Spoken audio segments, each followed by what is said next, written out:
Today's episode is one for all the aspiring entrepreneurs out there. We're going to focus on how to know if your idea is worth pursuing, how to size up the opportunity, and how to stand out from the competition. Because once you've answered those questions, you are off to the races.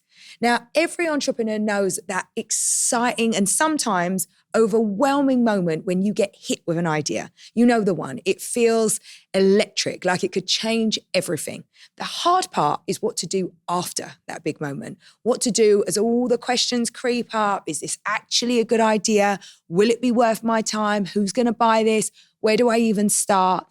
I always say an idea that visits you daily is worth pursuing. But the truth is there's so much to the messy middle between inspiration and execution. And truthfully, that is where a lot of great ideas get lost. But here's the good news. You actually don't have to figure it all out alone. We live in a time where entrepreneurs have access to tools that can take you from idea to market faster than ever before. So the first thing that you have to figure out is, what problem am I solving? So let's start at the beginning. The spark is what I like to call it. That moment when something clicks in your brain and you think, this could be it. I have an idea I want to pursue, but what next? So the first question I always ask myself is, what problem am I solving? Because if your idea doesn't solve a problem, be it big or small, it's going to be tough to get people to care and buy what you're selling. When I think about starting something new, that question of what problem am I solving is one I spend a lot of time contemplating. When I started Good American, there were two major insights that helped inform me wanting to start that business and better understand the opportunity and what I was solving for. So the first one is that 68% of women in the US are above a size 12. Yes, they are. And yet most apparel retailers only cater up to a size 12. Go figure. When I came into the fashion business, a much kind of straighter body type was what dominated the media, and that was the ideal. Kate Moss was the muse of the moment, but that has changed so much in recent years. Curvy body types are completely celebrated, thank goodness. And most women, regardless of size, they've got curves, meaning they have a smaller waist to hip ratio. And yet so much clothing, not just denim, but so much clothing generally wasn't cut for a more womanly, curvy figure. Now, the second insight is that you could be in a mall with 1,000 stores and yet only between 2 and 5% of them would service a plus size customer. And usually, and honestly, we're very cheap, undesirable, and unfashionable products. Now, I know from my years and years of working in fashion that there is always a market for a more discerning, premium shopping customer who cares about design integrity, the way something looks, how it fits, having a good fabrication, or just something that looks cooler. It's why we all gravitate towards Apple, as an example. Amazing design is intrinsically felt, not just seen, and therein lie my opportunity. And so here's the thing I need to let you know, especially in the culture that we're living through now. Sometimes the problem that you will solve isn't earth-shattering. It doesn't have to be reinventing the wheel or building the next billion-dollar tech company. It can be as simple as people can't find jeans that fit properly, or I want to make a category that exists but make it make sense for this specific customer demographic. Don't ever think any differently. Businesses come in many different shapes and sizes, and ultimately, what success looks like is entirely personal. The size of the problem, however, now that matters, and we'll get into that in just a second. But the fact that you're solving something, that is the foundation of every successful business. So, you've identified the problem you're solving. That's step one. Step two is figuring out, does the problem have an audience? Is this problem big enough, and is it worth my time and energy to solve? This is where you start thinking about market fit. How many people actually have this problem? How often do they face it? And crucially, how much are they willing to pay for a solution? Now, clothing is a $1.7 trillion market. Globally, denim makes up nearly 82 billion of that market. That's hundreds and hundreds of millions of potential customers. I knew from experience that I was constantly getting my own denim altered. I'm 5'4", The average height for a woman in the US is also 5'4". And so to me, it stands to reason that if I was making alterations to my denim, that so many other people would be doing the same. Now, having that insight around the plus size customer made me start to think and look at other demographics, women with long inseams, for example, or petite women. It stood to reason that there was an opportunity in all of these markets, and the world's most inclusive denim brand was born. Good American. Now, I tell you this part because addressing who will be your customer, this is where a lot of entrepreneurs get tripped up.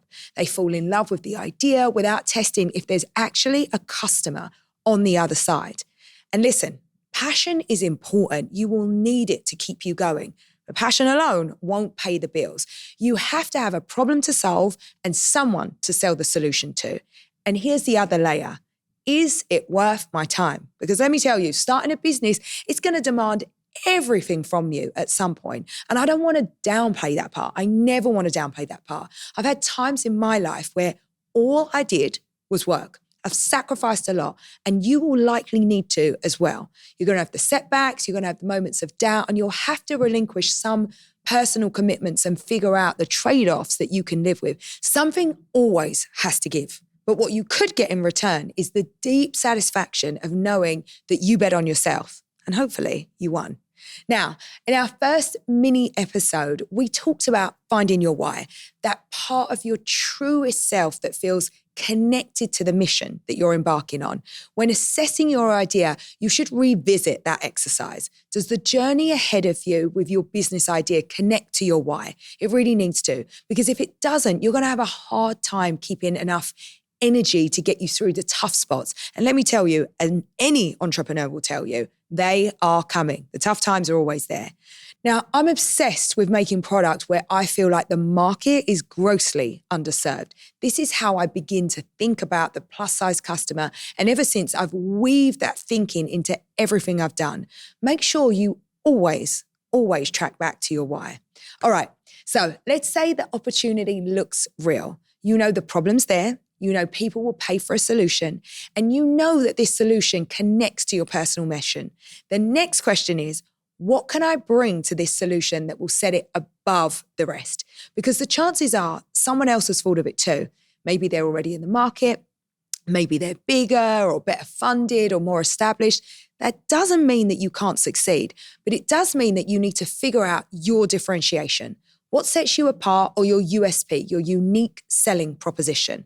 Now, I'm pretty good at making clothes and I love a new project, but what really gets me excited is opportunity. So I started speaking obsessively about the idea of Good American. And every time I spoke to a woman about badly fitting, uncomfortable jeans, or the cost of making alterations, or pockets that flattened your butt, there was always such a big reaction, which made me think I was really onto something. I knew while I was creating a really familiar product, I mean, you don't get more familiar than denim, that I would need to make a big difference in the design that could be felt, and a very different size range structure.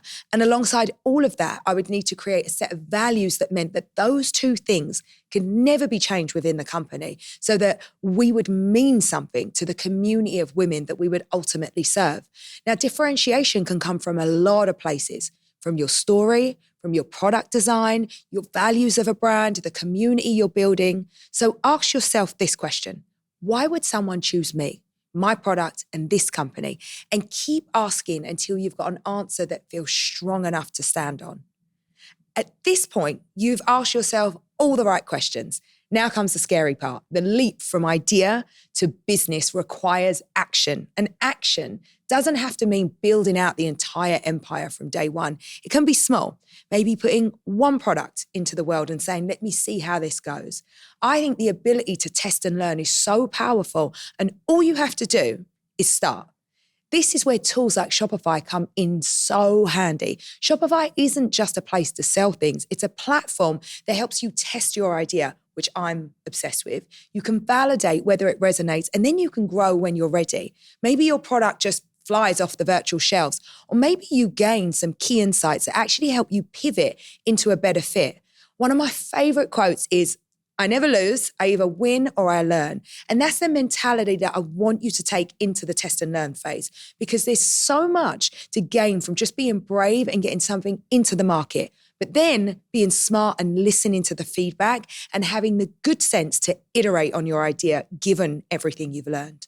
Don't forget, the sooner you put your idea in motion, the sooner you'll learn whether it resonates. That's where momentum comes from, not just thinking about it, but doing something about it. So let's summarize. If you've got an idea, start with these questions. What problem am I solving? Every great business starts by solving something real. If people don't care about the problem, they won't care about your product. Next, how big is the opportunity? Make sure there's a real audience out there and right-size your ambition around what you're doing and the audience that is out there for it. Then ask, is this worth my own time and energy? Starting something new takes everything you've got. So make sure it ties back to your why, that deeper reason that keeps you going. And lastly, question, what makes my solution different? Your difference is your power, whether it's your story, your values, or your design. Own what sets you apart. At the end of the day, that's how great ideas become great businesses, by solving something real for people who need it in a way that only you can. Answer those and then take action, because the truth is, no one can answer those questions better than the market itself.